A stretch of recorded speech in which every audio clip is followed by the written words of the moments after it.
જૂનાગઢના સકરબાગ ઝૂની કરીએ કે જ્યાં અનેક જંગલી પશુઓ રાખવામાં આવે છે, પક્ષીઓ રાખવામાં આવે છે, પરંતુ ચોંકાવનારો બનાવ એવો સામે આવ્યો છે કે અહીંથી રીંછ પાંજરામાંથી ભાગી છૂટ્યું છે। તો વૃક્ષની ડાળીનો સહારો લઈને રીંછ ભાગી છૂટ્યું હતું। ગત 9 મેના રોજ બનેલી આ ઘટનાનો વિડીયો વાયરલ થયો છે। ઝૂથી ભાગ્યા બાદ રહેણાંક વિસ્તારમાં રીંછના આંટાફેરા પણ જોવા મળ્યા હતા। કસ્તુરબા સોસાયટીમાં રીંછ આવી ચડતા સ્થાનિકોમાં ભય ફેલાયો છે। ઝૂના સ્ટાફે બેભાન કરીને રીંછને ફરીથી પાંજરે પૂર્યું હતું। સંવાદદાતા વિજયસિંહ જોડાયા છે વધુ અપડેટ સાથે। વિજય, જણાવશો કે જૂનાગઢમાં સકરબાગ ઝૂમાંથી રીંછ ભાગી છૂટ્યું હતું?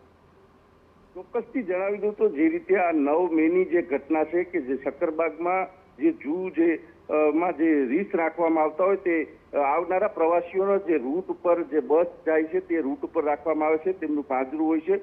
પણ ખાસ કરીને જે રીતે સિંહોની જે ગણતરી ચાલુ છે તે ગણતરીમાં જોડાયા હતા ફોરેસ્ટ ડિપાર્ટમેન્ટના તમામ સ્ટાફ, અને તે દરમિયાન જે આ ઘટના બની છે કે 9 મેના રોજ જે ઝાડીના અને વૃક્ષનો સહારો લઈ અને રીંછ જ્યારે બહાર નીકળ્યો ત્યારે આજુબાજુના વિસ્તારમાં જ્યારે આંટાફેરા કરતો હતો ત્યારે કસ્તુરબા સોસાયટીમાં રીંછ આવી ચડ્યો ત્યારે સ્થાનિકોએ આ વિડીયો જે ઉતારવામાં આવ્યો છે તે વાયરલ કરી અને બીજી તરફ જે વન વિભાગને પણ જાણ કરવામાં આવી ત્યારે ઝૂ પાર્કના જે સત્તાધીશો છે તેના દ્વારા આ રીંછને જ્યારે બેભાન કરી અને ત્યારબાદ તેમને ફરીવાર પણ પાંજરે પૂરવામાં આવ્યો છે। જી બિલકુલ વિજય, આભાર।